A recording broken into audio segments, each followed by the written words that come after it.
murakoze ku mwanya nyakubahwa perezida wa repubulika. Mfite agahinda kenshi ko kutakubona, nakwifuje imyaka myinshi. Mfite imyaka 85 nitwa Sebazungu Yisa. Dufite agahinda kenshi, abantu bamugaye turarenganywa buri munsi. Wagira ngo urakambakambye umuhanda bati turagupakira, bagaterura bakanaga mu modoka. Icyo kintu cyarambabaje cyane, buri gihe kinera agahinda. Ndakuregera n'ubukene, ndakennye cyane, ndashonje, mererwa nabi buri gihe. Turacyurirwa, turirukanwa, ntiduhabwe agaciro. Okay, birumvikana. Minister for Government, ukurikirane kesi neza. Imana iguhe umugisha n'amahoro kuba uduha agaciro ariko abandi bakakatwiba. Twarabaye cyane. Kwanza, okay. Ubu nirukanwe ku musigiti wa Kacyiru. Nta kosa mfite. Uretse gato. Abangaba baba bakwiye kuba bafite na buriya bugari bagenderamo bubafasha.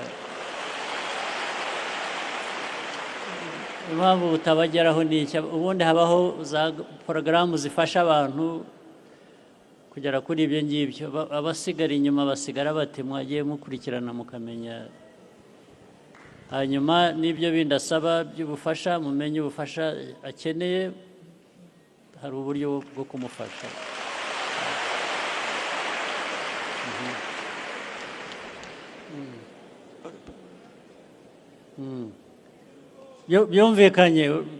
Birumvikana ibishoboka byose biraza gukorwa vuba na bwangu, nta kibazo. Menye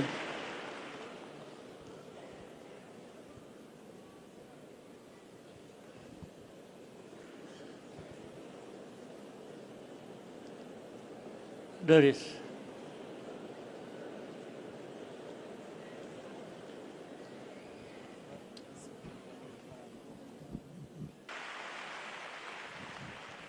Undi we hari ibindi afite bitandukanye, hari n'undi nawe afite ibyo ashaka kuvuga.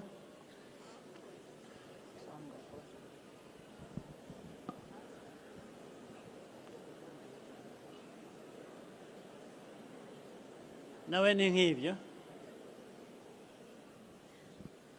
Umudamu we bite nawe ni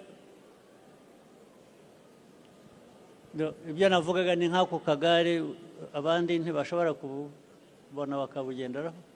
Burahari, hari uburyo bwabyo ariko sinzi impamvu bitagera ku bantu.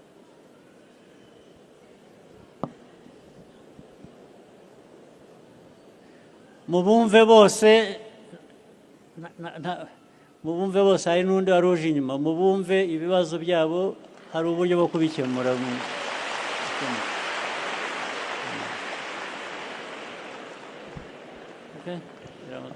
Murakoze cyane nyakubahwa perezida wa repubulika. Natwe twese twateraniye aha, gahunda rero y'ibiganiro nahangaha. Hari n'abandi benshi bari nayo baze. Murakoze. Gahunda mushireho uburyo bukurikirana bwumva ikibazo cyari cyo. Protocol nidufashe iduhere uyu mwana w'umukobwa mikro. Turafata umwe muri runo ruhande n'umwe muri uru ruhande. Hano na hariya hejuru turafata umwe. Protocol nidufashe ibegereze mikro. Assalamu alaikum wa rahmatullahi wa barakatuh. Mbe ndashimira Imana, ndashimira umuyobozi w'igihugu, perezida wa Repubulika y'u Rwanda. Umutima wanjye uranezerewe cyane cyane, n'ubwa mbere mpuye namwe amaso ku maso. Naye narabisabye Imana mu masengesho ya buri munsi ko Imana yazampuza namwe tugahura. Rwose ni ibyishimo bikomeye mu mutima wanjye n'uw'abayisilamu n'uw'abanyarwanda muri rusange. Ndasabira imbabazi umusaza wanjye ufunzwe, afungiwe i Mageragere yishoye mu biyobyabwenge, afite abana bato, mama arashaje ntabwo akibashije kubarera, ni njyewe ubafasha, ariko nanjye ibyo aho nkura ni hafi ya ntaho, nyine ni gake gake. Nabasabaga, narebye kenshi mutanga imbabazi, narebye kenshi muracyazitanga, muzahora muzitanga, ndamusabira imbabazi ntazongera rwose, kubera Imana ibabibafashemo, mumubabarire aze arera abana be, akorera igihugu, ntabwo azongera. Ibyo abantu b'ubutabera babisuzuma bakareba. Yitwa Nizeyimana Abdul, afungiwe Mageragere. Murakoze. Amaze imyaka 7 afunzwe, mudufashije rwose, amaze arahanywe rwose, byadushimisha cyane. Murakoze. 7 ku by'ibiyobyabwenge gusa. Gusa nta kindi ntiyigeze afungwa, nta nubwo yari yarigeze afatwa na rimwe. Ibyo bazabi. Murakoze cyane nyakubahwa. Abutabera, take note. Protocol bafite mikro bajyana kuri ruhande, ku ruhande rw'inyuma, naho twakura umuntu ngigira icyo abaza. Protocol ishinzwe gutanga mikro badufasha bagatanga umwanya umwe hariya ku muntu w'inyuma.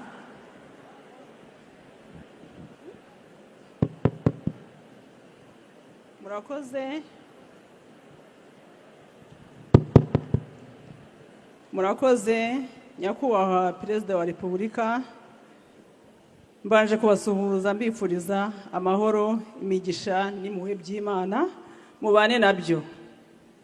Natwe twese abanyarwanda n'abayisilamu n'abayisilamukazi muri rusange, assalamu alaikum wa rahmatullahi wa barakatuh. Nyakubahwa Perezida wa Repubulika, gerageze muhe n'amagambo kugira ngo abandi inzozi ndazikabije. Ndazikabije. Iki gisibo cyose natekereje mu minsi 10 ya nyuma, natekereje ndamutse mpuye nawe.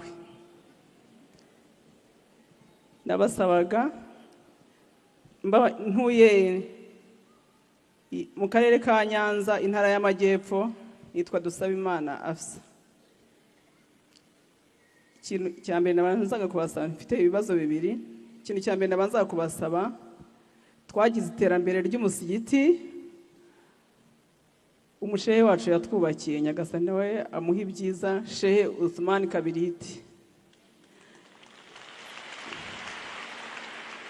Ni intwari, mbona agera ikirenge mu cyawe, kuko ntabwo yikunda, nawe kandi niko uteye. Imana ikomeze iguha ibyiza kandi igumye igushoboze kutuyobora neza. Ikintu nagira ngo mbasabe, yatwubakiye umusigiti, ariko iwacu ni ku gicumbi cya Qur'ani, kandi Qur'ani turayubaha. Dukeneye inkunga yawe, twubakirira abana amashuri, ishuri mbega natwe ry'icyitegererezo, ku buryo igicumbi cya Qur'ani iwacu kizagaragara neza. Ikindi kintu nagwasabaga kindi, muri iyi minsi batwandikiye, barimo batwereza ama message ya mituweli.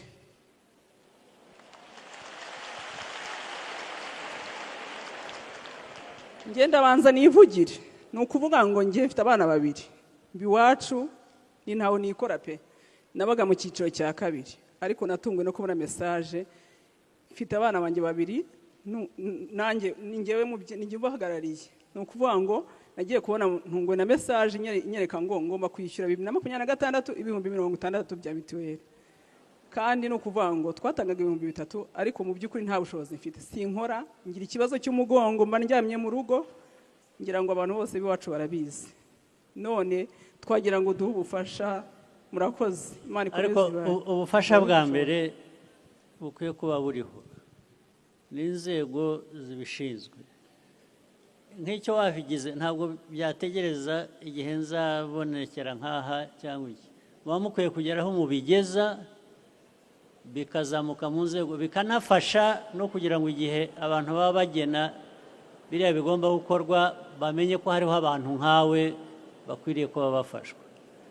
So uburyo wabuze aho kigeza mbere, nacyumvise kandi turaza kubikurikirana. ariko ndagira ngo mvugire n'abandi batari hano cyangwa bafite ikibazo nk'icyawe baba bakwiye kugira aho bageza ikibazo nk'icyo cyangwa icyifuzo nk'icyo. Haba habaye iki? Waragerageje biranga, byagenze bite? Ku nzego z'ibanze no ku zindi nzego haba hakwiye kuba hari uburyo abantu bumva ibintu nk'ibyo, noneho no mu gufata ibyemezo tukagera aho duhera, sibyo? Ari hehe wavugaga? ni njyewe. Byagenze bite? Wabuza undi muntu waganyira kugira ngo bimenyekane abantu umuturanyi yaragerageje bamubwira nyine ko bazabasubiza, ubwo nagira ngo nyine barize muri rusange kuko njye nari ndwaye. Sawa. Murakoze cyane. Twareba no kuri uruhande rwa hano inyuma.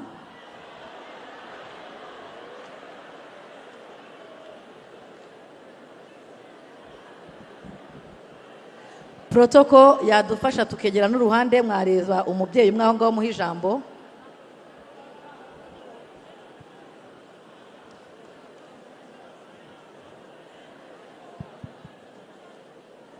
Mwihute mugere vuba turebe ko.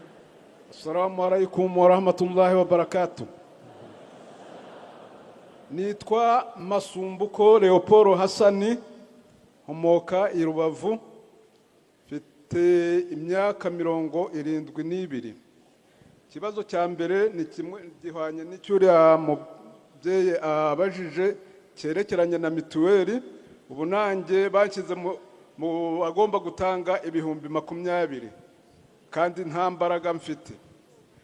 Ikindi kibazo cya kabiri nari mfite, nyakubahwa Perezida wa Repubulika, uyu ni umwanya Imana impaye kugira ngo mbashe kubonana namwe kubera impuhwe yabagiriye, nanjye nkaba nifuza ko mwangirira impuhwe. Nagize icyifuzo cyo kujya gukora umutambagiro mutagatifu, bunkimaranye imyaka irenga 3 ariko sinari nabona ubwo bushobozi.